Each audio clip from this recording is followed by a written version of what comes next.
SBI has filed a compliance affidavit and Supreme Court has mandated by the court. Remember, the court had said that the SBI must file a compliance affidavit by 5 p.m. on Thursday. They've done it.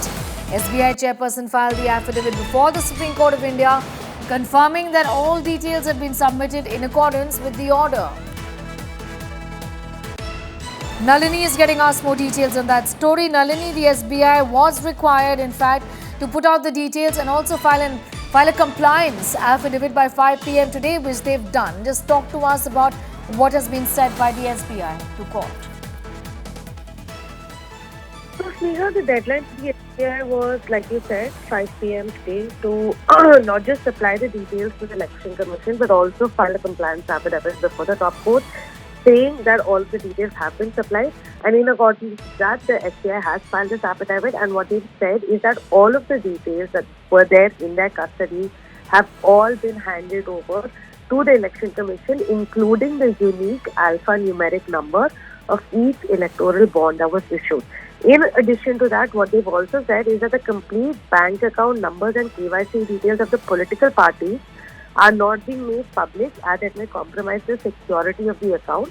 And similarly, the KYC details of the purchaser are also not being made public for security reasons, apart from the fact that such information is not fed and collated in their system in their first place. So it's essentially what they're trying to say is that all of the details that they had available with them have all duly been handed over to the ECI, because that's what the Supreme Court had ordered them last on the 18th of March, saying that it should not appear that the SBI is withholding some information with them.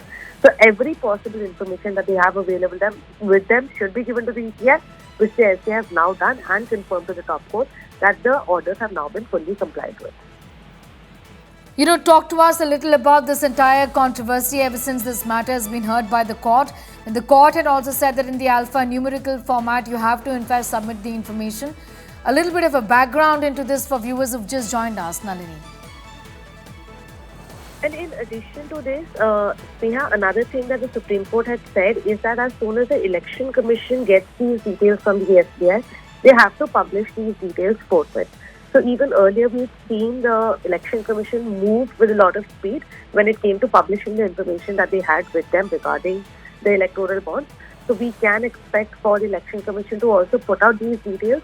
What it might help with, why these additional details were sought in the first place by the Supreme Court, is what is presumed by the petitioners is that these unique alphanumeric numbers might help creating some correlation between the electoral bonds that were issued along with the political parties that encashed these bonds to try and determine who had donated to which political party. Essentially, what the petitioners are trying to allege is that there might have been certain quid pro quo, because it's an issue related to political donations. And when these political donations are anonymous, like electoral bonds were, it is possible that some entities with vested interests might be making these political donations only to get government policies framed in a certain way or to have some sort of an impact on the Indian democracy. So keeping that in mind, and in the interest of full disclosure leading up to the 2024 elections, the Supreme Court has categorically said that the voters have a right to know where the political party is getting its funding from, the same political party that the voters are voting for, and respecting this right to know and respecting free and fair elections in a democracy as big as India. All of these details should be put out in the public domain, and that's when the electoral bond scheme was scrapped. Now, all of these details have finally been handed over by the SBI to the Election Commission after a lot of back and forth, even after the judgment had come in. And hopefully now we will see the complete data being published on the ECI website, and from there we'll have to see exactly how that data can be analyzed and what takeaways we can get regarding these political donations that were made to the political parties. All right. Thanking you, Nalini, for getting us up to speed with those developments from the Supreme Court of India as far as the submission of the compliance affidavit by the SBI here is concerned.